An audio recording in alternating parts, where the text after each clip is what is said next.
رات بہت زیادہ گہری ہو گئی تھی۔ چل چل کر میرے پاؤں میں بے حد درد محسوس ہونے لگا۔ مجھے لگ رہا تھا کہ اب یہ فاصلہ کبھی ختم نہیں ہوگا۔ دل کا درد بھی حد سے گزر گیا۔ یا اللہ، میں کیا کروں؟ میں وہیں بیٹھ کر گہرے گہرے سانس لینے لگی۔ راستہ نہایت انجان تھا۔ دونوں طرف گھنے جنگلات تھے اور بیچ میں پتھریلا راستہ جو نہ جانے کہاں جا کر ختم ہوتا۔ میں ایک پہاڑی علاقے میں موجود تھی۔ میں سر شامی وہاں پہنچ گئی، لیکن اب آگے کا راستہ میرے ذہن سے تقریباً محو ہو چکا تھا۔ آج سے کئی سال پہلے میں یہاں آئے تھے اور اب ایک بار پھر سے یہاں موجود تھے۔ ان چند سالوں میں بے حد فرق آ گیا تھا اور اس فرق کی وجہ خوشی اور غم تھا۔ میرا بھائی مجھ سے کھو گیا تھا اور اسے ڈھونڈنے کے لیے میں یہاں اس پہاڑی علاقے میں موجود تھی جہاں کوئی بھی میرا جاننے والا نہیں تھا، لیکن مجھ پر ایک جنون سوار تھا۔ اس لیے میں یہاں بھٹک رہی تھی، لیکن اب میں تھک چکی تھی۔ تھک ہار کر میں نے آس پاس نظر دوڑائی تو دور پہاڑ پر ایک گھر روشن دکھائی دیا۔ گاؤں والوں نے مجھے بھی منع کیا تھا کہ آگے کا راستہ انتہائی پرخطر ہے اور کوکاف کی وادی شروع ہونے میں کچھ ہی راستے کا فاصلہ ہے۔ آپ وہاں نہ جائیں تو بہتر ہے، پر میں وہاں اپنے بھائی کو اکیلے کیسے چھوڑ سکتی تھی؟ وہ انتہائی چھوٹا تھا۔ جو دکھ مجھ پر گزر رہا تھا اسے کوئی نہیں جانتا تھا۔ میں نے ایک بار پھر سے ہمت کی، اپنے بیگ سے پانی کی بوتل نکال کر اسے غٹاغٹ پینے کے بعد بیگ کندھے پر لٹکایا اور ٹارچ لائٹ کی روشنی میں آگے بڑھنے لگی۔ اندھیرے نے میرا رواں رواں کھڑا کر دیا تھا، لیکن میں ہمت ہارنے کا نام ہی نہیں لے رہی تھی۔ جیسے جیسے میں اس گھر کے قریب ہو رہی تھی میری خوشی دیدنی تھی، لیکن تبھی میرا پاؤں ایک نوکیلے پتھر سے ٹکرایا اور میں اندھے منہ گر گئی۔ میرے منہ سے ایک زوردار چیخ برآمد ہوئی تھی اور وہاں کے گہرے اندھیرے میں ڈوبے ہوئے علاقے میں وہی میری چیخ گونج کر گیند کی طرح میرے پاس واپس آئی تھی۔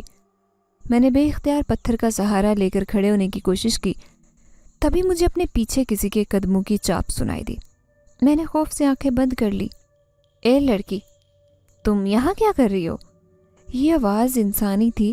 یہ سن کر مجھے حوصلہ ہوا تو میں نے اپنی دونوں ہتھیلیوں کو زمین پر جما کر کھڑے ہونے کی ہمت کی، اور جیسے ہی پلٹ کر دیکھا تو وہاں ایک خوبصورت لمبا چوڑا نوجوان اپنے ہاتھ میں لالٹین لیے مجھے غور سے دیکھ رہا تھا۔